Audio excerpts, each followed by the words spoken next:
The last time your bank called you, not to flag a suspicious charge, not to update your account information, but to offer you something. Who in that conversation was being paid a commission? Not in some abstract institutional sense. Concretely, specifically. The person across the desk, or on the other end of the phone. The one explaining why this savings product or this investment fund or this insurance policy was right for your situation. How does that person earn their income?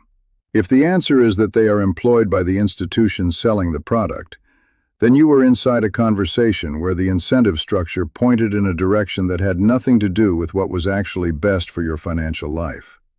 And that conversation, repeated over years and decades in various forms, is the reason so many people over 50 find themselves with financial positions organized around products that serve institutions rather than retirements. My name is Richard Harlow. I want to be careful about how I frame what I am going to say, because the point is not that banks are dishonest or that the people working in them are acting in bad faith. The point is structural.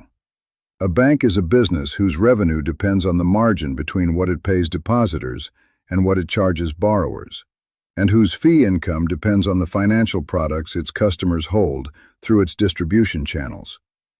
Within that structure, the products a bank recommends to you are the products that serve that revenue model, legally, compliantly, within whatever regulatory constraints apply. But within those constraints, the selection of what to offer and how to price it reflects the bank's interest before it reflects yours. Understanding this is not cynicism. It is the beginning of financial clarity. And for someone over 50, that clarity is worth more than any single investment decision, because it changes the frame within which every subsequent decision gets made. Let me tell you about a man named Eugene. 64 years old, retired pharmacist, financially careful by temperament. Someone who had been disciplined about money his entire working life, and who arrived at retirement with what looked on the surface like an organized financial position. He had a savings account holding a substantial cash reserve. He held 2 investment products through his bank, a balanced mutual fund recommended by his branch advisor, and a fixed annuity he had purchased 8 years earlier as a retirement income guarantee. He had a life insurance policy that had been sold to him through the same banking relationship. He had, in short, a financial life built almost entirely from the product shelf of a single institution, with which he had maintained a relationship for more than 2 decades, and which he trusted in the way that people trust institutions they have never had a reason to doubt. When Eugene came to see me, he was not in crisis. Nothing had gone dramatically wrong. He had a persistent, low-intensity feeling that he described as discomfort. The sense that his financial life was organized but not quite optimized, that money was sitting and moving through structures that felt inherited rather than chosen. He could not identify specifically what was wrong. He only knew that when he looked at his financial position as a whole, it did not feel like something he had built. It felt like something that had accumulated around him. What the analysis revealed was not fraud. Everything was legal. Everything had been disclosed in documents Eugene had signed at various points over the years. What it revealed was a financial life priced for the convenience of not shopping around. The savings account holding his substantial cash reserve was earning a rate that, compared to what was available in high-yield accounts at competing institutions or in short-term government securities, represented a cost to Eugene of several $1,000s per year in foregone interest. Money that was effectively a subsidy he was paying his bank for the privilege of not having to open an account elsewhere. The balanced mutual fund carried an expense ratio meaningfully above what a comparable index fund at a low-cost brokerage would charge. Over the 15 years he had held it, that difference in fees had compounded into a sum that, when Eugene saw it written down as a dollar figure rather than as a percentage, produced a silence in the room that lasted several seconds. The annuity provided what it promised, predictable income, but at terms that reflected the margin the distributing institution had captured. A margin Eugene had never known to compare against alternatives because the person who sold it to him had no incentive to suggest that alternatives existed. The structure of what I observed in Eugene's situation is not unusual. It is, in my experience, the most common financial configuration among people over 50 who have been financially responsible but financially passive, who have done the right things in terms of saving and maintaining relationships and not making reckless decisions, but who have never applied to their bank products the same critical scrutiny they would apply to any other significant purchase. We comparison shop for cars.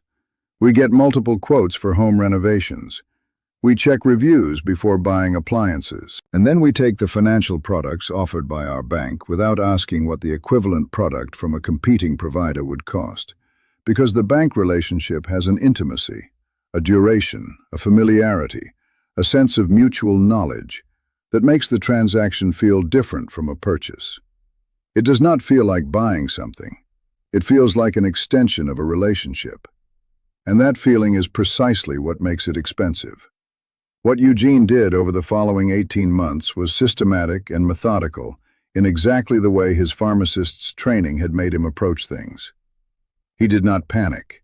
He did not dramatically sever his banking relationship or make wholesale changes that would have introduced unnecessary disruption. He moved through his financial position component by component, asking for each one.